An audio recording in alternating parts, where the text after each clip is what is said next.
Sakura Wars is a long-running JRPG series developed and published by Sega. While this series definitely has a very small fanbase, the fans are definitely extremely invested in the lore and characters of those games. The games are definitely what you would consider hidden gems amongst JRPG series, since most of the games are critically acclaimed, but never really sold that many copies in the West. Now in Japan, this series is a massive success. I think the main reason for that is that this series, including the 2020 reboot, tackles a very unique genre.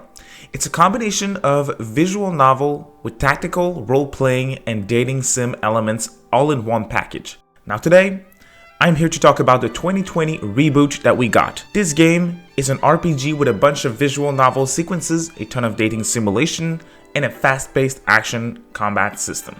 Yeah, definitely not the type of game that you find every day. I have a ton to say about this game, so let's jump right into the world of Shin Sakura Taisen, more precisely Sakura Wars for the PlayStation 4. I am going to start this JRPG Gem episode talking about the story of Sakura Wars. This story is incredibly unique. The story takes place 12 years after the event of Sakura Wars So Long My Love, the latest Sakura Taisen title that we got in the West, which released on the Nintendo Wii and the Sony PlayStation 2. But don't worry, as I briefly mentioned before, this game on a PS4 is almost a reboot for the series, so you definitely don't have to play this one to enjoy the 2020 PS4 title. If you're very familiar with the Sakura Wars series, you know what to expect. But if you aren't, I feel very confident by saying that you will be surprised by this story. You play as Amiyama, a former Imperial Army soldier. You just got hired by the commander of the Flora Division of the Tokyo Combat Review. The goal of the Flora Division is to protect the city of Tokyo from demon invasions and other various threats. During the story, you also do your best as the commander to bring back the Floral Division to its former glory. They also own a theater, the Grand Imperial Theater. When the game starts and you meet the girls of the Flower Division, which we will talk about in a few seconds, you quickly realize that the Flower Division is far from what it used to be a decade ago. And it's your role as the captain of the Grand Imperial Theater to bring them back to their former glory. You will do that by popularizing the Grand Imperial Theater again, and by leading your team up the motivations chart to fight the various threats of Tokyo at the same time. As if dealing with the theater and the demon's invasion weren't enough, you also take part in the Combat Review World Games, where you compete against the other Combat Review around Tokyo. Once again, very unique story. And there's a lot of good stuff in this story, so it is definitely one of the strongest aspects of this game by far. It keeps you invested in the story from start to finish, which is always great in video games. Now I also want to talk about the general presentation for this game. I'm gonna be really honest, the presentation for this game is what really surprised me right away when I started this game on my PlayStation 5. Sega went all out on this one. The shelf-shaded graphics are beautiful on the PlayStation 4 or the PlayStation 5, reflections on the floors, beautiful characters' expressions, and overall, a very gorgeous art style. The art direction overall makes for a very pleasant visual experience. Visually pleasing in every aspect. Other than the graphics, the music is also one of the best aspects of this game. Like, it is easily one of the best aspects for this game. The orchestrated soundtrack is a blessing for everyone's ears. I know I really liked it. Whether you are romancing a girl or getting caught trying to enter the bath while someone is in, or you're fighting a giant demon using your mech, the music is always fitting for the atmosphere. Oh, and I adored one specific aspect of the music. All the characters have their own fitting theme for when you're in a discussion with them. And their team fits their personality and their character as a whole, which is great. It really reminds me of the Ace Attorney series in that regards.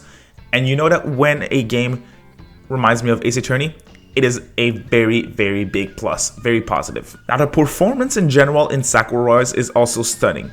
Since most of the out-of-combat sequences are visual novel sections, it's definitely not very demanding, and everything is running perfectly fine, of course, as you would expect. Now when you are in combat, there's a ton of things going on screen at the same time. There's a bunch of enemies, you have multiple allies on field that are doing fast-paced attack. It is a fast-paced combat system at the end of the day. But I'm glad to say it is extremely fluid. There's no frame drops or lag whatsoever, which is great. Now, speaking of the combat, I know that most of you want to hear about the combat. It's yet again an aspect of this game that really surprised me. This game uses an action-oriented combat system. You're fighting alongside your partners using mechs to fight against the demons of Tokyo. In most battles, you get to move freely around a big area, jump, walk, and run, like in most action RPGs. You get to perform combos and special attacks when your mana bar is full.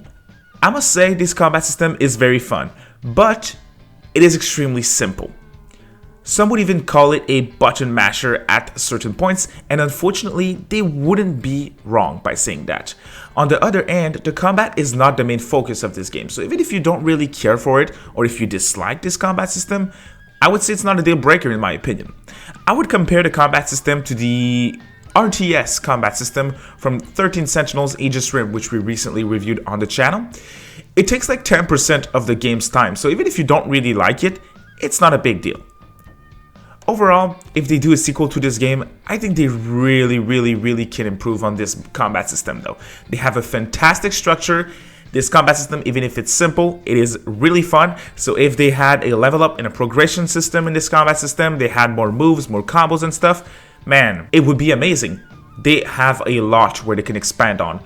Again, it's the first reboot in that direction for the series, so I really do think that the next game will surprise us even more when it comes to this combat system.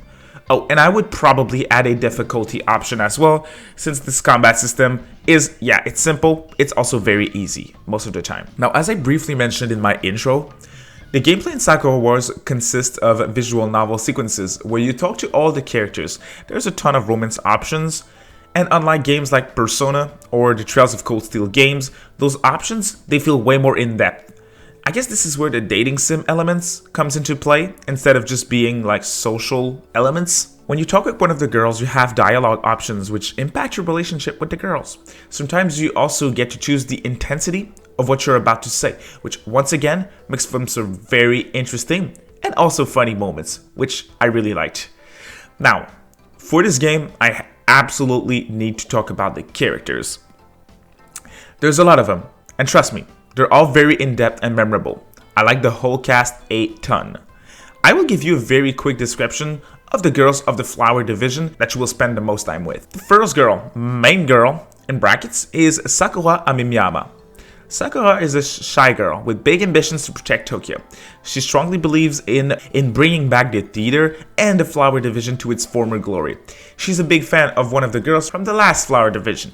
So she's aiming to be as great as her, so definitely a great goal, and it shows in her personality. She's full of determination. Next up is Anastasia Palma. Anastasia is a 19-year-old girl who joins your party a bit later than the others for a simple reason. You are struggling with the success of your theater, and Anastasia is a very popular actress in Europe, so you decide to bring her over to Tokyo to help you bring the theater back to its former glory once again. Another character is Claris Clarissa Snowflake. Claris is a 16-year-old girl, just like Sakura. She's very shy. I would say even more shy.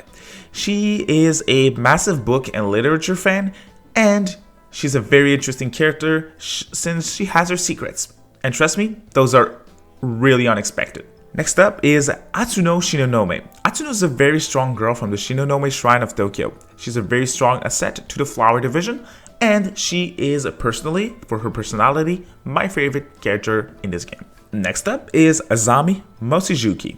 Azami is the youngest girl from the Flower Division. She's a 13-year-old and she's a ninja.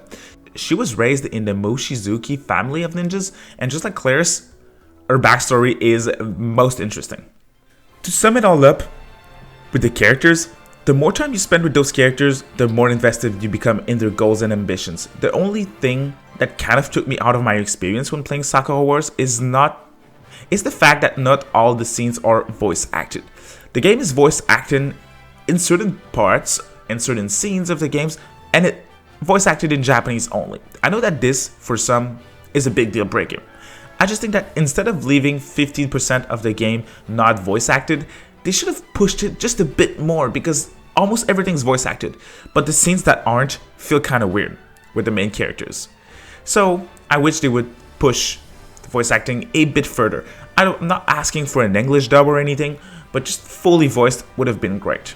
Overall, I would say Sakura Wars is a fantastic experience from A to Z. It might not be everything that the longtime fans wanted, or a perfect experience considering the lack of features when it comes to the combat, but for the music, the characters, the story, the gameplay, and the beautiful graphics, this game is definitely worth your time and is also what I would consider a real JRPG gem. I say Sega has a fantastic structure for the upcoming Sakura Wars games, and I will definitely look forward to them. If you guys want to get more JRPG Gems videos like this one, please smash that like button and let me know down in the comment sections below which game I should do next. If you guys enjoyed this one, I might even go back and replay Sakura Wars So Long My Love to give you a review of this one as well. As always guys, thank you so much for watching, and please drop a like if you enjoyed the video and consider subscribing for more content like this. See you next time.